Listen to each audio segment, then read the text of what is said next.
Hello, everyone. It's great to be here. I'm so excited for today's session. We have a lot of exciting stuff to go through. I prepared lots of interesting examples and things that I've been busy working on for my latest classes on Skillshare, but also lots of other exciting projects that I've been working on. So the main topic for today's session is how generative AI can be used for graphic design specifically and illustration as well. And what are the most important things to avoid doing? So I'm going to give you a couple of things that I've learned since I've been using AI almost, I would say, for 2 years now. It's still changing how AI is part of my creative workflow, but there are certain things that I've learned that is good to avoid. And I've learned certain things that are best to do with AI. And actually, I prefer to do it using AI instead of using traditional techniques that I used to have in my workflow before. But I will also have some live demos, although that's always a tricky thing to do with AI because it's a little bit unpredictable at times. But I will try to do some live demos throughout this session, besides going through the examples that I wanted to cover. So we will be looking at projects varying from posters, magazine covers, editorial design, book design, illustrations as well. And of course, since it's a live session, I'm really interested to see what all of you think about AI, uh, how do you use it in your workflow, if you use it at all. Yeah, so I will also try to work with you in this session. So we'll try to keep it interactive, and we will be testing out a couple of things like latest release Firefly boards, which is now completely available. It's still in a beta, but it's a public beta, and we will see if we can use it for this session. And yeah, so I think we are ready to get started. So I have my screen. I have this collection of examples on my screen in this board, and I will walk you through all of these. But before we jump into the examples, I wanted to bring up one additional thing, which is what I mentioned, what not to do when using generative AI. So I came up with these 5 rules that I think is good to discuss in the beginning, and you will see me referring to these throughout the whole session. So these are like really the most useful things to keep in mind. First of all, the composition is the key for every creative project, and the composition itself, or you can say the idea behind a project that you're working on, should always come from you.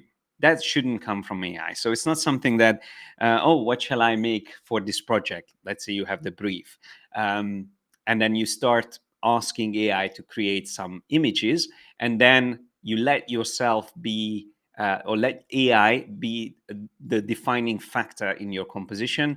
That is not a good idea. It can be too limiting, and it also takes away already in the beginning the creative control from you. So the composition itself shouldn't be defined by AI, and that's very important. So, by the way, the examples that I have here are from a project that you will see soon. These are all the ways that AI can go wrong. So these are all supposed to be completely different than what they turned out to be. So the second thing, don't try to generate complex compositions in a single step.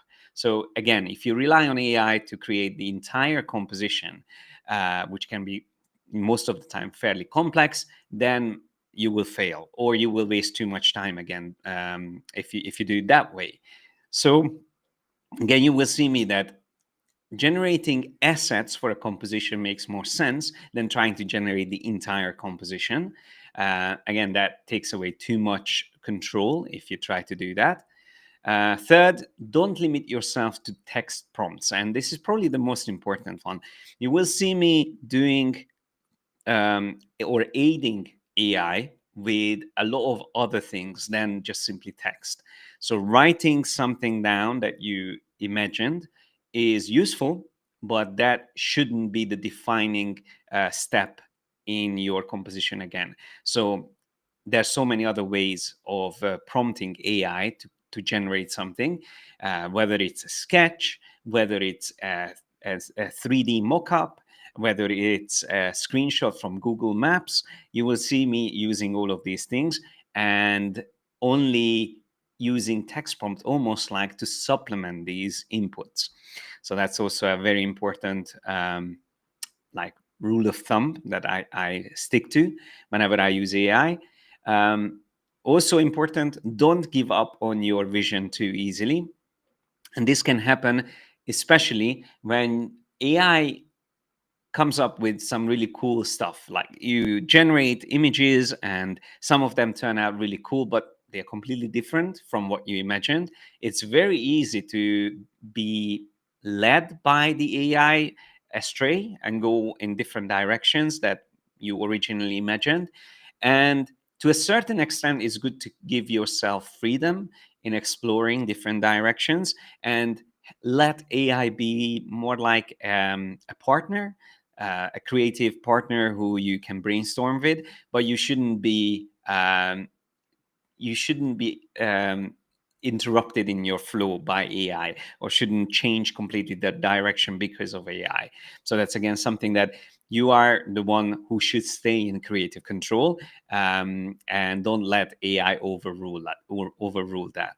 And last but not least, whenever you use AI, another very important thing is don't change too many parameters or settings all at once, because then you won't know actually what helped to improve your prompt or your generation. So again, this is something you will see me doing. I always tweak small things incrementally, and that way I can really understand what is happening and what was the most important change that helped me to get the right generated image. So yeah, remember these 5 things that I have here. You can take a screenshot of it. If you need to see it again, I can bring it up one more time. But yeah, this I found to be probably the most useful ones to keep in mind. So let me move to the board that I have open here. And by the way, we will be using quite a lot of different tools. We will be using Midjourney, Adobe Firefly, Magnific, and we will be using also maybe ChatGPT for a couple of things, and of course Adobe Photoshop, InDesign, Illustrator. So yeah, there's a lot to go through. So let me jump back to my examples. And the first thing that I wanted to mention is that when you rely on text prompts, so when you generate images, of course, you can create amazing results. And even if you just rely on text prompts, the creative idea is key. So, for instance, here, this was a simple prompt that a volcano erupts liquid gold, or yeah, like molten gold. That was the something simple as that, and I was explaining that it's completely grayscale, dark, black rocks, and contrasted with this bright gold that's erupting from the volcano. So for an image like this, I didn't need a reference image to use. I could just prompt this, and this was actually done, I think, in Midjourney. Similarly to this, I had this idea of having marble statues sitting on the underground. That again, for this, I didn't need a sketch to put in. I just wanted to see what Midjourney can come up with, and it created some amazing examples. This was probably my favorite one.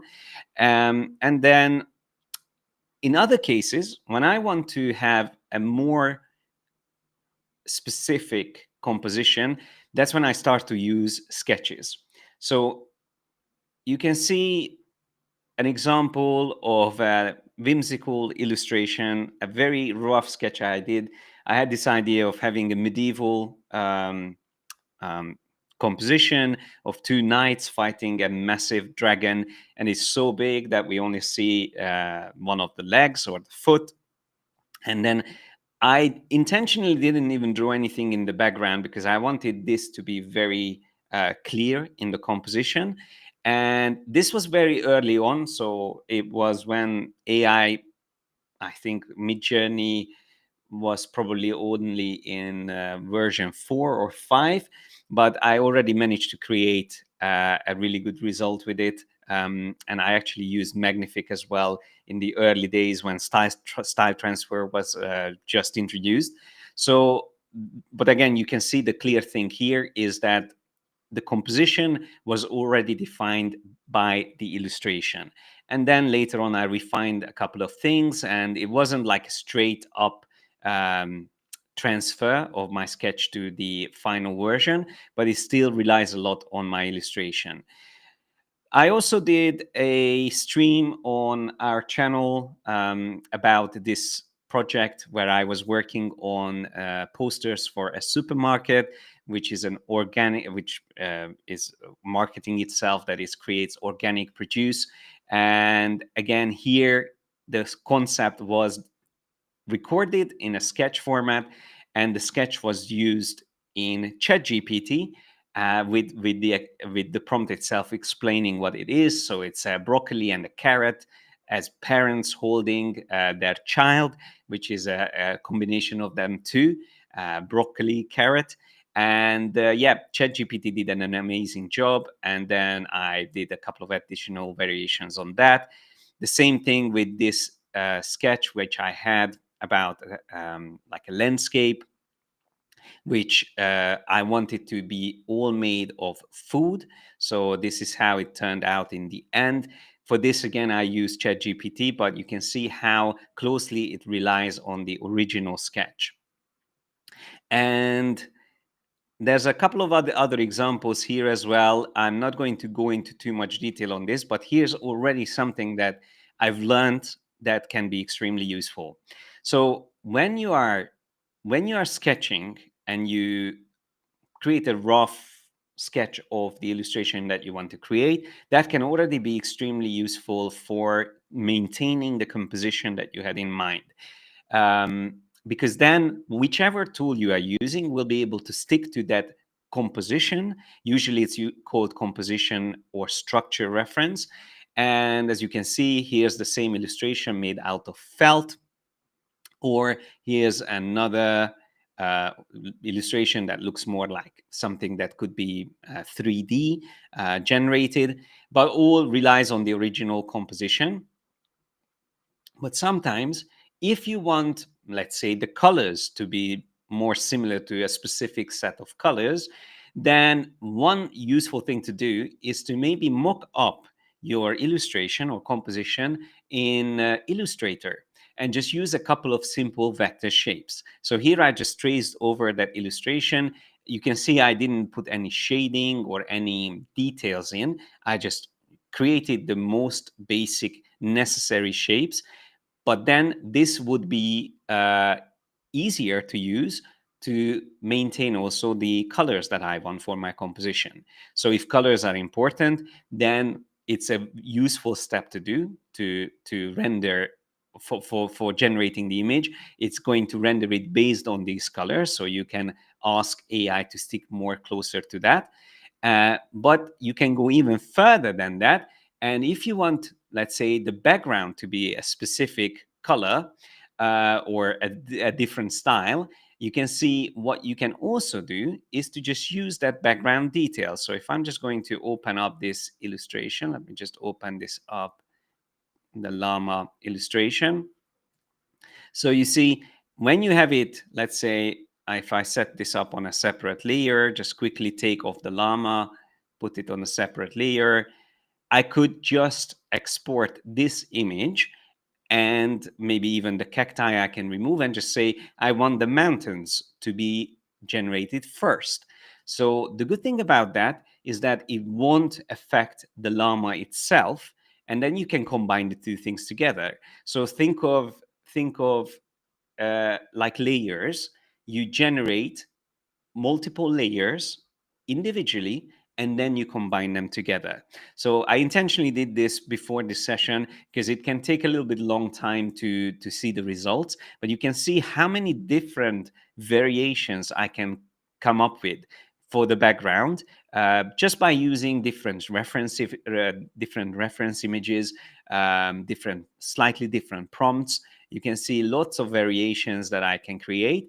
So in this case, I wanted to create something like a clay model, something that could be like a claymation version of this illustration. This I really like. I think it's really cool. It's very simple. It's very similar to the original colors. So this could already work with that. Even the grass there looks quite cool. So maybe let's just say we want to use this one. So I'm just going to download this quickly. Let's open this up in Photoshop. But just for variety, I'm also going to download another one that's a little bit more crazy, like this one. I also like this.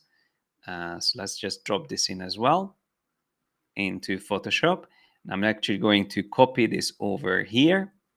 No, that's not the one. Let's just copy once again. If I just bring this one up.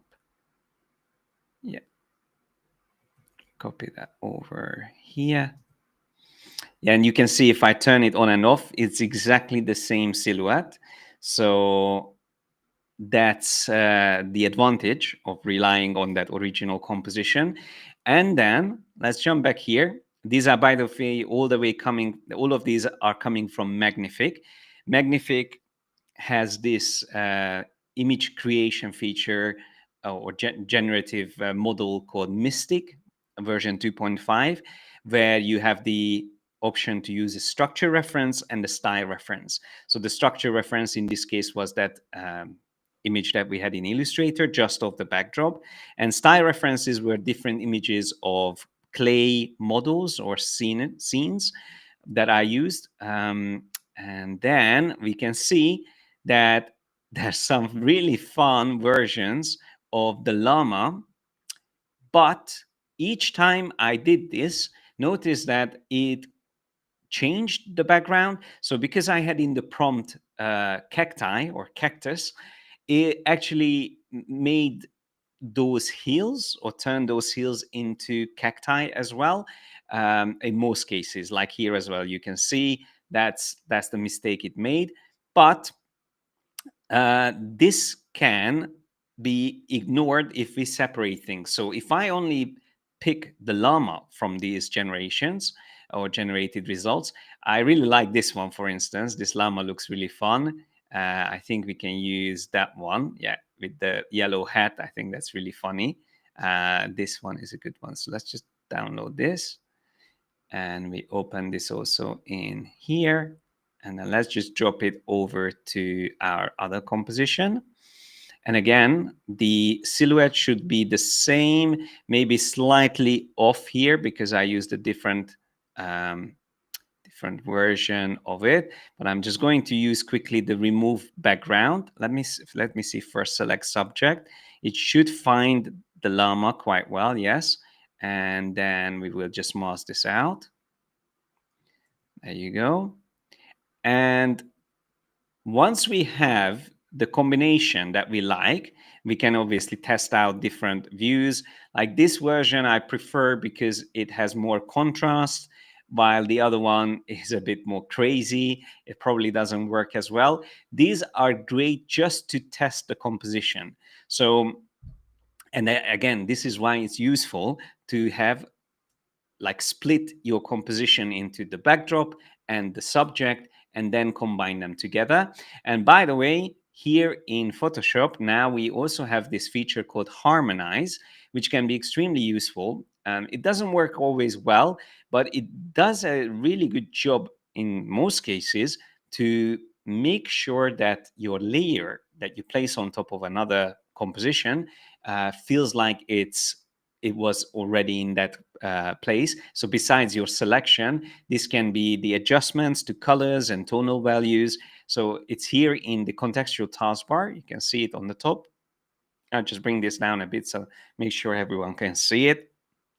So if I click on harmonize, it's going to change that layer slightly and try to match the colors and shading and lighting on it to make sure that it fits in the background. And in this case, I think it doesn't need to do too much, but it should still be slightly different because the llama feels like it's in a bit more warmer colors. And see, that's what I mean. It's done a really good job. I haven't tested this before, but you can see that was before and this is after. It even generated the shadows for us. So I would say even the focus changed slightly. Like it's a little bit more blurred, which suits the original composition. Before it seemed a little bit more sharper. But yeah, overall, it feels so much more natural, like it really was generated in this environment. And then again, we can turn off this harmonize layer and we can turn on the other layer, which is obviously much more colorful. And if I hit harmonize again on the llamas layer, I will be able to have two versions of it. And you can even save layer groups or layer comps in Photoshop to have these variations saved. But yeah, harmonize feature is extremely useful. And I started using it more and more. Instead of me tweaking adjustment layers and filters, this is a good first step just to test how things would work. And similarly to when you generate things in Photoshop, you will get 3 variations here as well. So this is also considered a generative layer when you use harmonize, and you can see which one is the best. I think this one looks quite good. This is quite good as well. But again, the best thing to check is how it changed the original version to the new version. So you see how quickly, even though we generated the background and the foreground separately, we could harmonize the two together. And of course, later on, I could still go in and add some shadows if I wanted to. Again, tweak the highlights and shadows if I needed more changes. But right now, you can see if I turn off the layer that we have here, we can still come back to the other version of it. And once again, this was the llama we got before and after. So yeah, harmonize. Cool. So let's move on to another example. I'm just going to keep this on my screen in case we need to jump back to it. And let me just jump back here. So another thing that I really like about generative AI, or I like to use generative AI for, is to test different visual aesthetics. So if I have a composition in mind, like in this case, again, there is a sketch. This was turned into an ink drawing, which, I mean, an illustration, which looks great. First, it wasn't detailed enough. So again, in this case, it was magnific with the following settings that we can see here below it. That was created from that simple sketch. There's some strange artifacts like eyes on the hands and stuff like that, but that can be improved quickly. But the good thing about AI is that the same reference that you have, this simple sketch that you can see here on the left, can then be used to generate completely different results, like a watercolor. Would that fit better the art direction or the style that we are after? And then we can see different watercolor styles, then also 3D render. So very quickly, and this takes a matter of minutes to have all these different variations before you set out to do the entire project. You can really think about the style and visual direction that will best work for your project. So this is, again, just from a simple sketch, you can test out so many different variations. Now, another cool thing, and this is a creative exercise for you, which again you may have not tried before, we can even try it together. It's always fun to do. There is this example. One of my first experiments with AI when they introduced it in Photoshop is world building. So or something similar to photo bashing, but instead of relying on stock images or images, photographs, you use generative AI to slowly, piece by piece, build up a composition. So you can see here, I just show you the entire composition. If I just go back to have, actually, I can show you having all of these turned on all at once. So this is the final result of this little experiment that I had in Photoshop, but it started off with this single image that you can see on my screen. Then I expanded it further out to have more space at the bottom. Then I added a lake. Then I extended the lake. Then I added some rocks. Then I added an island in there. Then I started adding the ruins on the island, and then I decided, okay, maybe we can have some more rocks. We can have some boulders here on the left side as well. Maybe we can have even more boulders, and I think I added even more stuff in here. Actually, that might be further down somewhere in these layers. I can't remember now. But anyway, the final result has also the castle or this fortress built into the mountain. And again, this was all built up bit by bit. So each uh, tower I added one by one using generative AI or generative fill in Photoshop.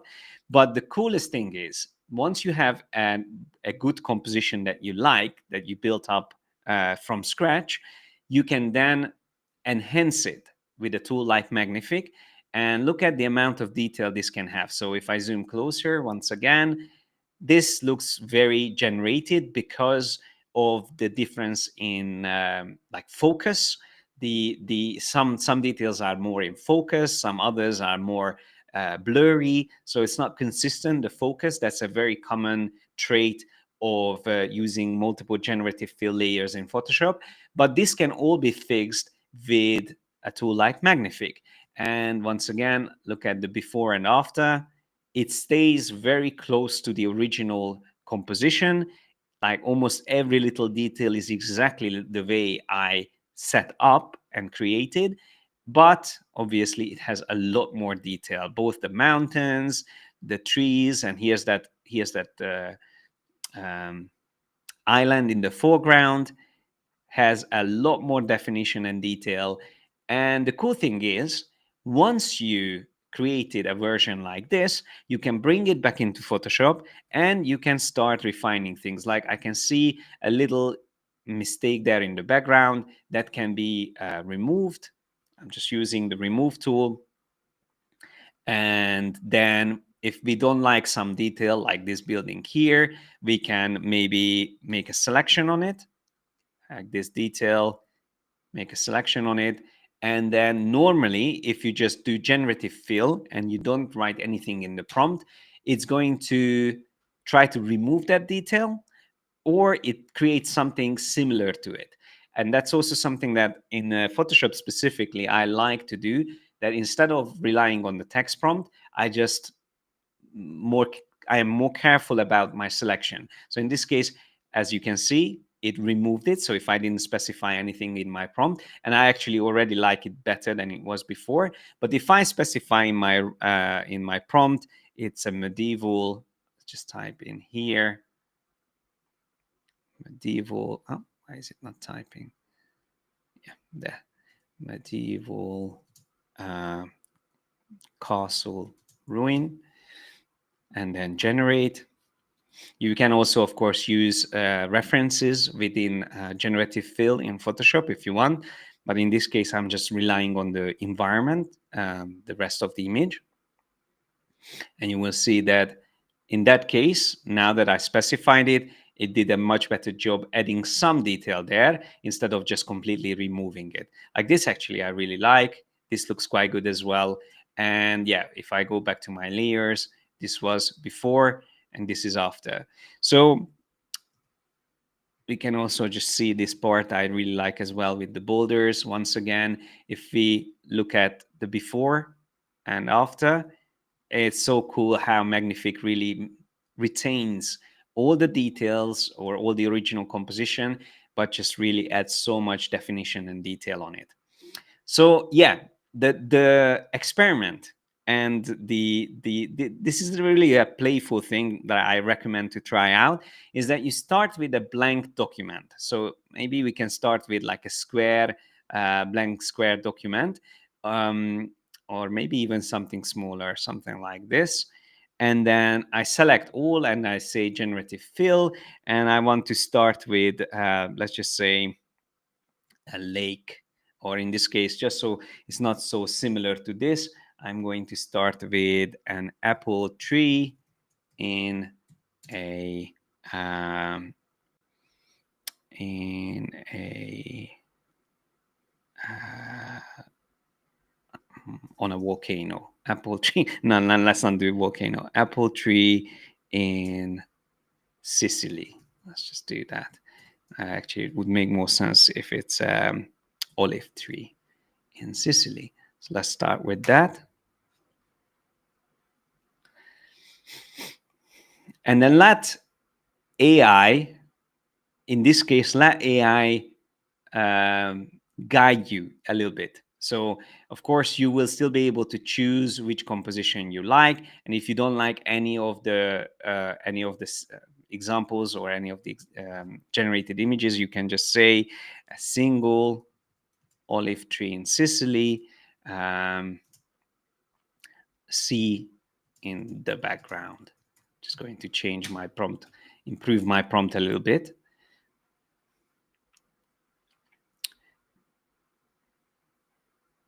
Some olive trees can look really ancient. That could also be a cool detail in the prompt if it's not making it already old. So let's just try one more. A single ancient olive tree. Okay.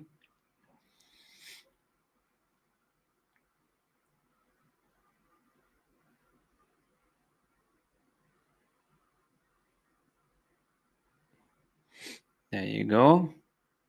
Yeah, some of these look really cool. Like this one, I can imagine working.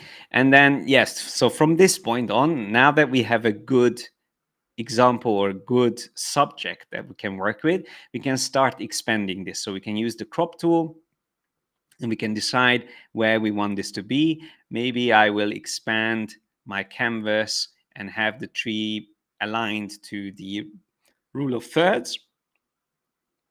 And I'm not even going to say anything in the generative expand. So I just let Photoshop imagine what could be in that environment in the surrounding details. And then once again, we can see 3 options to choose from. I think something like that looks quite nice.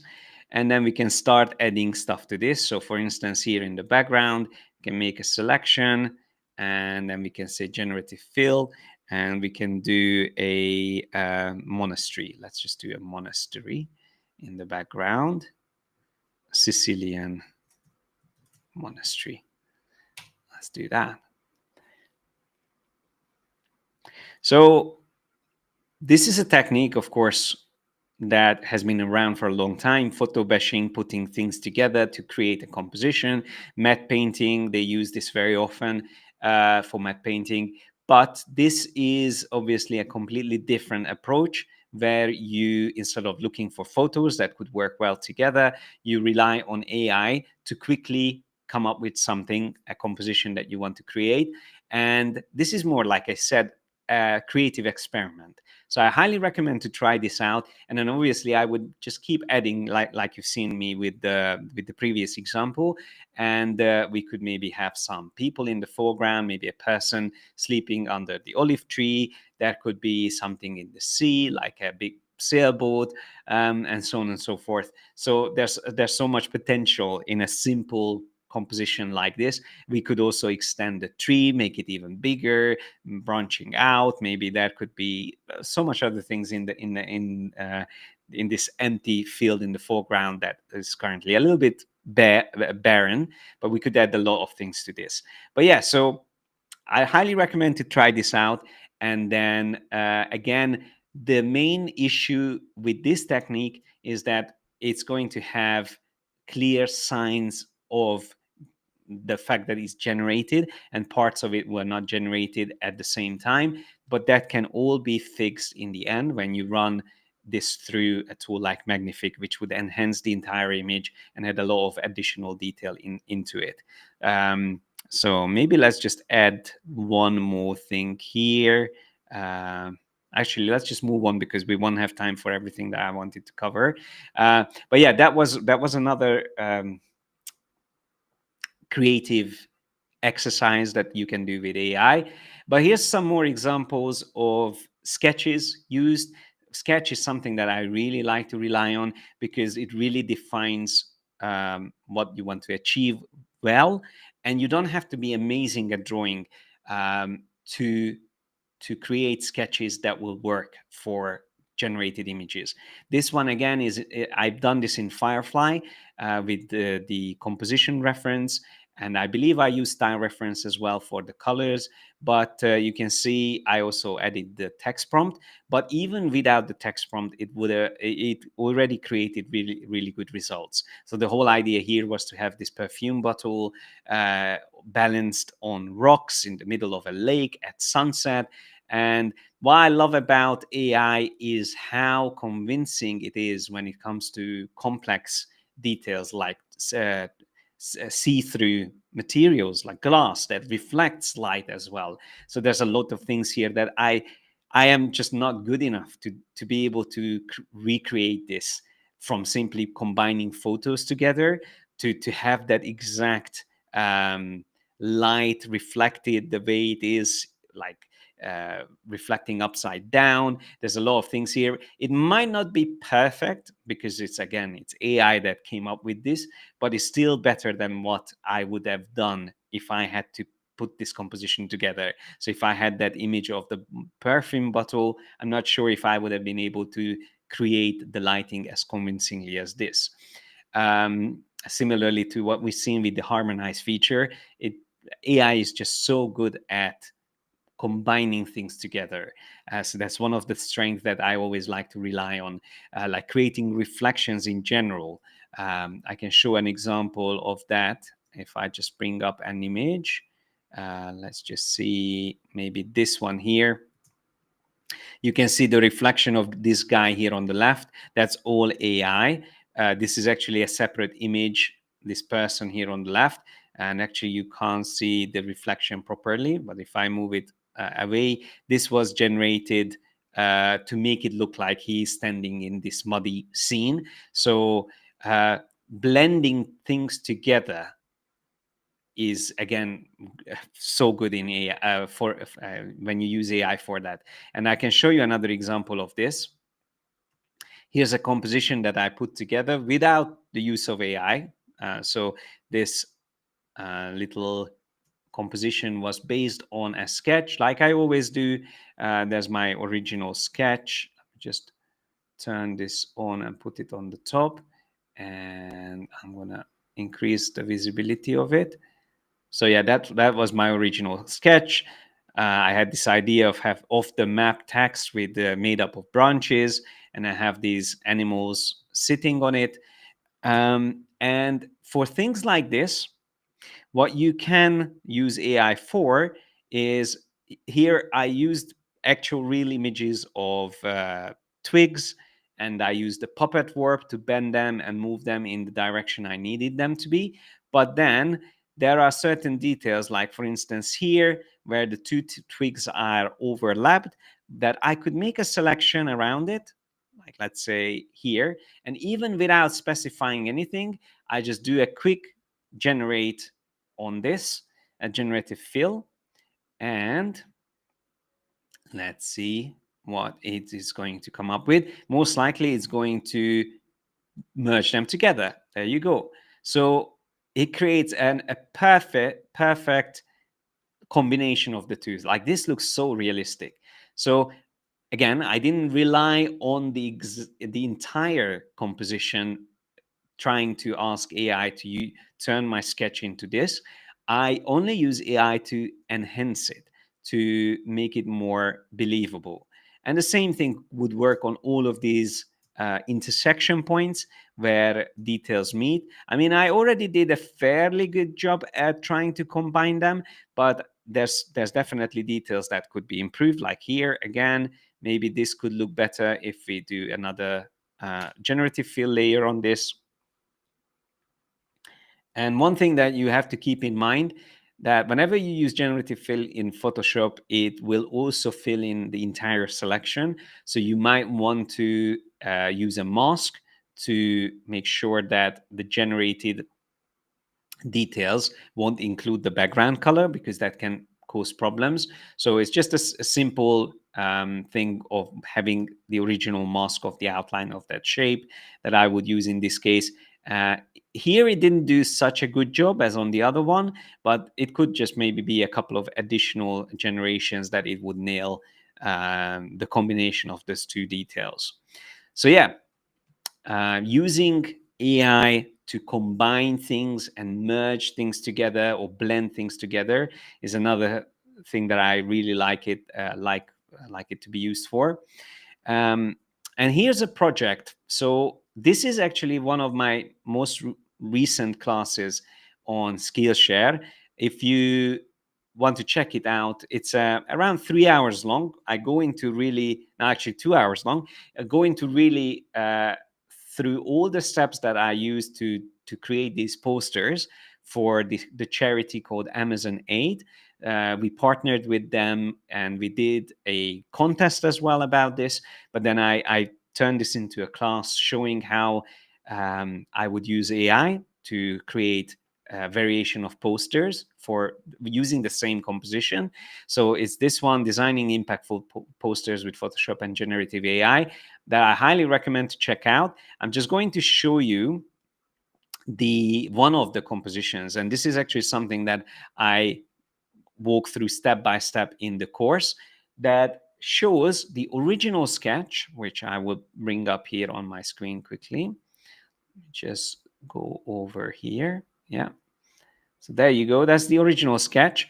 I combined a couple of different things. I use some of my a sketch from a different project for the portrait of a woman, and I actually used some AI generated drawings of animals because it just was faster to get it done by that. But obviously, it could have been just simple rough sketches as well. But this was the idea of having a giant tree in the middle and have the native people of the region, the Amazon region, on the right side, and then have maybe the jaguar there on the right side as well, and then the deforestation, the effect of deforestation on the left side. So it's like a split composition contrasting left and right side, and this is tricky to do with AI, because what happens when you do this is that things blend into each other and don't always work out well. So, and obviously because there's a lot of details, like there has to be these harvester vehicles on the left side, there has to be some details on the right side. It starts to create these weird artifacts, like this jaguar doesn't look like anything real. And again, the left side will start going into the right side, like here we can see fire showing up on the right side where I didn't want that to happen. But what you can do again is to start combining the results. So you would end up creating a couple of different variations, and then you would take the best bits of each. So the final result that we can see here, this version of the poster, you can see clearly that we have the harvester on the left side, some dead trees and some fire. But then on the right side, we have this nice composition with the sunset, the portrait of this person, and then we also have the jaguar at the bottom. So the way it's put together is a combination of multiple generated images and then further refined and enhanced using Photoshop. So this is just one of many of the posters that I made for this project. And again, in that class, I walk you through how I achieved this. And the cool thing is that I managed to do very different results in the same amount of time that normally would take me to achieve one of these thanks to using AI. So with AI, I could explore the same composition in completely different styles, much faster. So I could go down a completely illustrative route like this. I could create this photo collage version, even in a different color tone.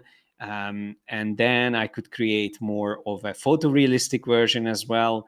And then I could create that more like cinematic, dramatic lighting version that you've already seen, and even like a painterly, like oil painting style.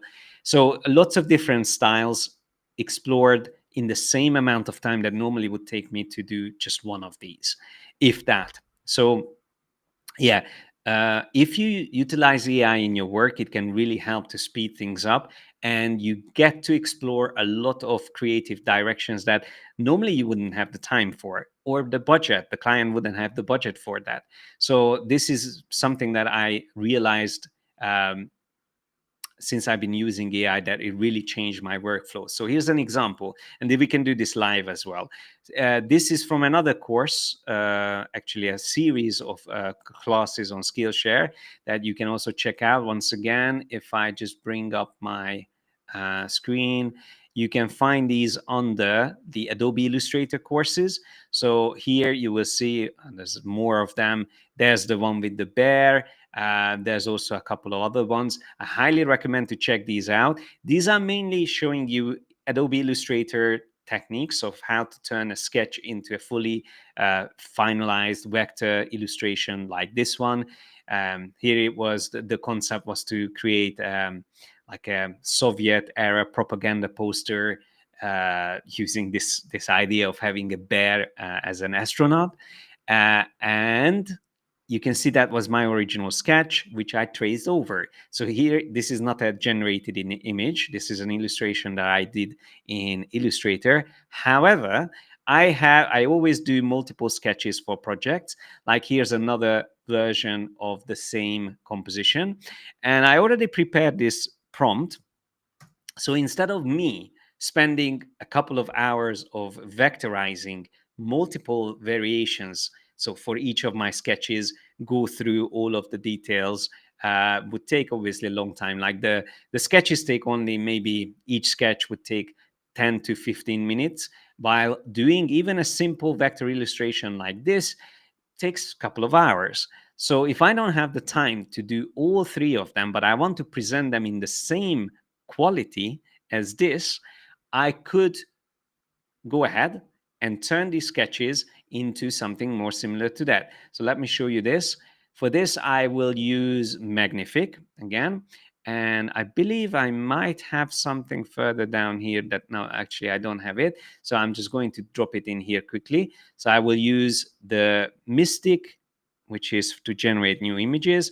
I drop in my prompt. I'll take off the structure reference first and the style reference. And I'm just going to drop the images in here. So we have the structure reference will be the sketch, this one. And the style reference will be the illustration that I made in Illustrator. And just to keep things the default values, I'm going to stick to 50% for both the style reference and structure reference strength. And I'm going to do maybe 4 images to generate. And I keep it on a lower resolution to begin with. And then once we get something good, we can always upscale it. So let's just generate these. So Magnific is going to start generating these for us. All 4 of them will be created here. And the prompt I used was simple: Soviet propaganda poster illustration of bear astronaut with spacesuit and helmet.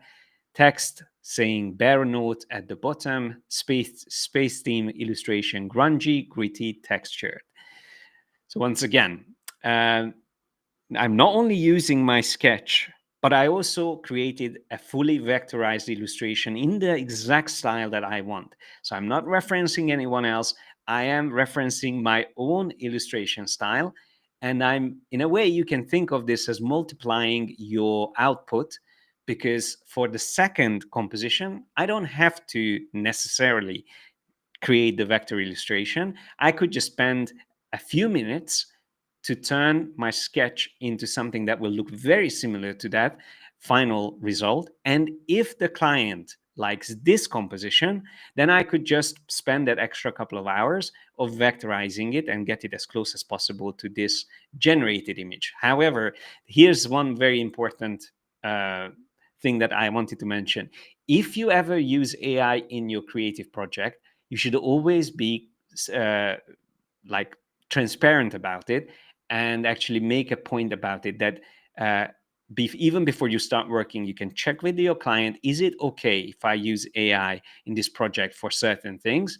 And if so, you should always make it clear that this, out of these two illustrations, this one, or the first one that I showed you, I made already in a vector format that's ready for production, while the other one is just a preview of how this other composition would look like.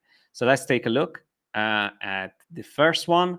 So it added a couple of extra text on top and bottom. Ignore that. But in general, it stuck to the original composition really well. It maintained the outline. It has the halftone effect as well in place. The bear looks good, although it's a little bit more happy compared to the more like angry bear that I had there. But again, that probably would be something I need to specify in my prompt to make the bear look more angry. But the text is rendered really well. And let's go further up. So we have 3, and there's the 4th version. I really like the halftone effect here. So you can see that very quickly I could turn the sketch into something that is very similar to the other illustration that I did. So if I zoom closer, you can see it has the textures on it. It uses the same colors. So it's just amazing how quickly I could present multiple versions of the same composition, simply relying on these rough sketches that I created. So yeah, hopefully that makes sense. And I wanted to also just jump back here. Let's see if there's any other ones that, yeah, another one worth mentioning is I mentioned this at the beginning, that you can also use Google Maps for input. So what do I mean by that? I had this really cool experience at the beginning of this year called Design Sprint. We had 3 weeks with students online who took part in this amazing experience, where we had workshops almost every day or every other day, working on creative projects. And one of the projects was the creation of a travel magazine with the cover and the table of contents and some additional articles inside the magazine. And this cover is a good example of how Google Maps could be used for something like this, where this is an actual real location in the Dolomites in Italy. That mountain in the background is called Marmolada. It's an amazing place. I've been there many times skiing and hiking, so I know the mountain really well. But you can see I took screenshots from Google Maps. So there's the actual screenshot in the 3D view in Google Maps. And I can actually show this in here in my browser as well. So there you go. I can move around. I can turn my camera around, so I can find exactly the angle that I want. And then I can also take multiple screenshots from details that I want to include, like this ridge in front of the mountain. I wanted to really emphasize. So I wanted to have that in the composition. And then I put these together in Photoshop, and I added a little bit more detail in the foreground with generative fill, having this person standing there. And then the whole thing got enhanced with Magnific to make it look more realistic. And the final result looks almost identical to the real location, but exactly in that angle and in that lighting that I wanted for the composition. So yeah, I'm not saying that this is a good practice of faking real locations or making it look like this is an actual photo of that location, because it is not. But this is yet again another very creative way of utilizing a different type of input. So not a sketch in this case. In this case, you are using Google Map or Google Earth for the exact views of places that you want to include in your generated images. So yeah, that's another cool project that we worked on. And then yes, if there's any questions, by the way, let me know. We are almost about to wrap up. I'm just going to show one last example here quickly, and then I'm going to take a look at the questions in the chat. So here, this is also another class on Skillshare. If you want to check it out, it's here in the Generative AI Design Workflow courses. So this one is the menu design for a salad bar. And this one is also in InDesign, where I put together this menu for this salad bar. So both, sorry, that's not this project. That's the back of the menu, and the other part is the front of the menu. So in this case, what I show in the class is that AI was used for each of these bowls, because I simply used the prompt, including all the ingredients that I had in the copy that I needed for this menu.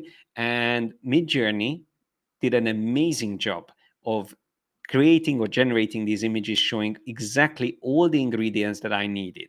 So it's all fully AI generated, each of these dishes, and it's just put together in the based on my composition or sketch that I had for this layout. So there you can see my sketch. I exactly imagined the 5 bowls like this, and then the back. And yeah, so it's all the details are generated individually. But again, this is just incredible how realistic these can look, exactly having those ingredients that I needed for this project. Okay, so there's a lot more examples to go through, but I don't think we have time to cover everything. I hope this like quick glimpse into the way I think about AI will help you in your projects. And again, if I jump back to this one just quickly, uh, remember these 5 steps that we talked about. The first one you can't really see because of my image, but yeah, thank you. This way we can see it better. So don't rely too much on AI for the composition. Instead, use sketches and have a creative idea already about the composition before you start using AI. I think is crucial. And all of these other ones, I think you've seen examples of me explaining them. So if you keep this in mind, hopefully that is going to help you. So let me see. Let me see if there's any questions.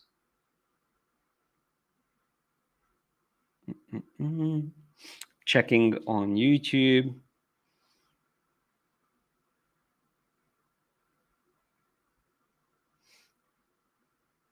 Okay, I don't see any specific questions at this point. So yeah, it seems like whatever question was there, I probably already answered. Maybe one last quick a quick example that I'm really proud of, and something that goes beyond just using AI for image generation. You can actually, and something that I'm definitely not, I am not a developer, but one of my other classes on Skillshare, I explained this really in depth. There is a class about book design. It's quite a long one. It's around 6.5 hours long. You can find it here, Design Books in Adobe InDesign. This explains that I used a lot of things. Used AI for a lot of things, including generating a whole alphabet of these decorative initials that could be used as drop caps in the book. And I can show you the book quickly, just as an example. There's that A for the story. The illustrations are also generated. But what's most interesting is that I even learned how to generate scripts using ChatGPT that can be used in InDesign to create complex tasks.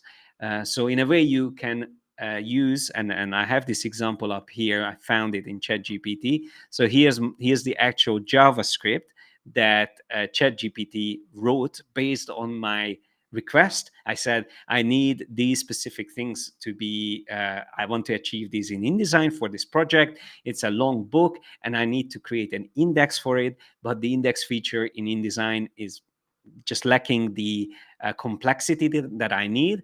And I went back and forth with ChatGPT a couple of times. You can see I dropped in a screenshot of the errors that I'm getting, and ChatGPT understands these things really well. So it fixed the script. And after like 2-3 hours, I ended up creating a script that can index the entire book. It's a couple of hundreds of pages long, where I could specify what are the words that I want to include in an index, and it would find exactly where those are. And it could even be multiple topics that I want to do. So this dialog box is not something you would find in InDesign. It's a JavaScript that I built using ChatGPT, and it works perfectly well with any InDesign projects. I've been using it ever since that I created it. This is also part of that class. So if you check out the class, you can also download the script if you're interested. There's also a couple of additional scripts that I created for that class. But yeah, so you can go way beyond just using AI for creating or generating images. You can actually make the Adobe applications do things that they are not even, it doesn't even exist in the application. So, and again, of course, that can save you a lot of time. So that's also something that I'm really proud of. And I just wanted to mention. Okay, so let me see if there's any. Oh yes, the Milanote board. Yes, certainly, I can share the Milanote board. I'm just going to create a link for it. I'll drop it in here, and I'm just gonna turn that on. Yeah.